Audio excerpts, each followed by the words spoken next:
Hello, everyone, and welcome back. Today we are looking at doing aliens in the D6 universe. So we're going to start off with the egg and the face hugger. So, starting here with the egg, we have a dexterity of 0D, a perception of 2D, strength of 2D plus 1, a movement of 0, and size is 1 meter tall. So the special abilities that we are given here, and I will give the link to where I found the website. Um, we have atmospheric independent. The egg can survive in harsh environments or in space without danger of suffocation for an unknown period of time. Hibernation, the eggs are known to be able to survive at least 60 years and most likely much, much longer without damage to the face hugger inside. Let's see. Motion sense the eggs will hibernate until they detect activity nearby, at which time the face hugger will awaken, and if prey comes close enough, the egg will open. Pheromone concentration or communication. The alien queen can communicate with eggs via pheromones to activate them, usually in a hive. So let's see. We have what's the point? I mean, by the time it takes to get there, they'll know if it's a warning or not. Yes, Ash from Alien. Okay, the egg is the most vulnerable phase of the alien's development. The eggs are laid by the queen. They are usually produced in large amounts. They are standard size between 2.5 to 3 feet, although smaller versions are possible. The minimum gestation period of an egg from time it's laid is unknown given the rapid maturity of the other phases. It can be speculated that this time period is quite short. Eggs may lay dormant for years on end and can be triggered to open in two ways. The growing facehuggers inside may sense the presence of a potential host and trigger the opening itself, or the queen may trigger an egg to open by unknown means, possibly pheromones. At the time the egg opens by peeling open the four lips that cover the upper hemisphere. It has been speculated that when isolated, an adult alien is capable of impregnating a captured victim with an embryo is somehow it somehow generates. This seems highly unlikely, and these reports probably come from the fact that the adult alien will capture and cocoon potential hosts when isolated, despite the absence of a queen or eggs. All right, so this is our egg getting a nice starting point. Now let's get on over to our face hugger here as we get this loaded up. All right, so now our face hugger itself is going to have a dexterity of 2D plus 2, a perception of 2D, a hide of 5D, a strength of 2D, which gives it a brawling grabbing the host of 5D plus 2, a movement of 5. Remember, our galactic standard is 10. Size is 1.2 meters long with that tail. Has acidic blood.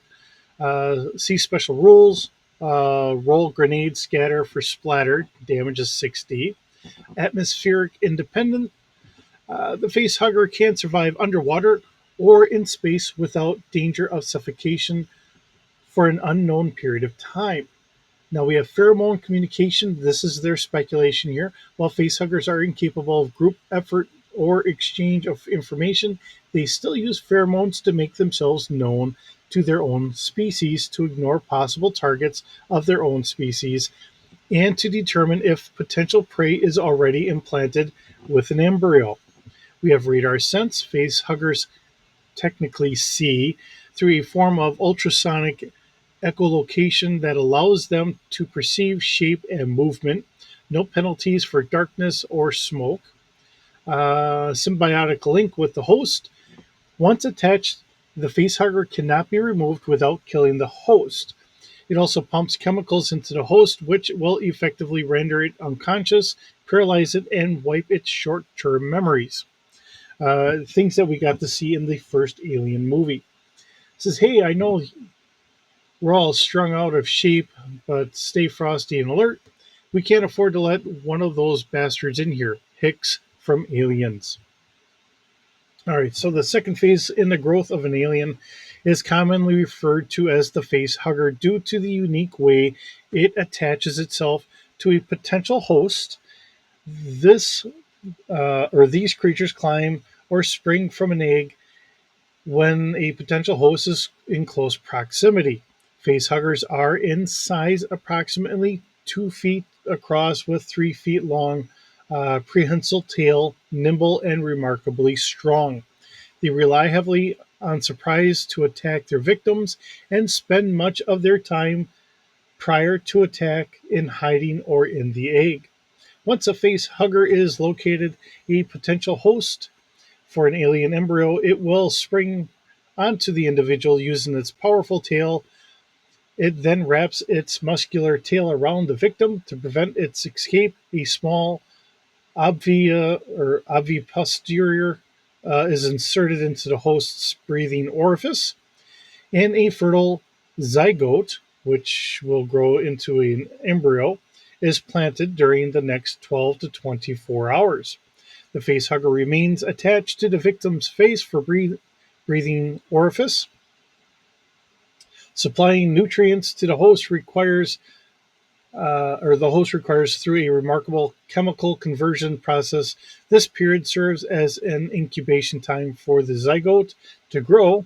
Once the embryo is nearly matured, the facehugger detaches itself from the host, crawls off, and dies. Facehuggers have the same acid blood characteristics as adult aliens and use this as a defense mechanism to attack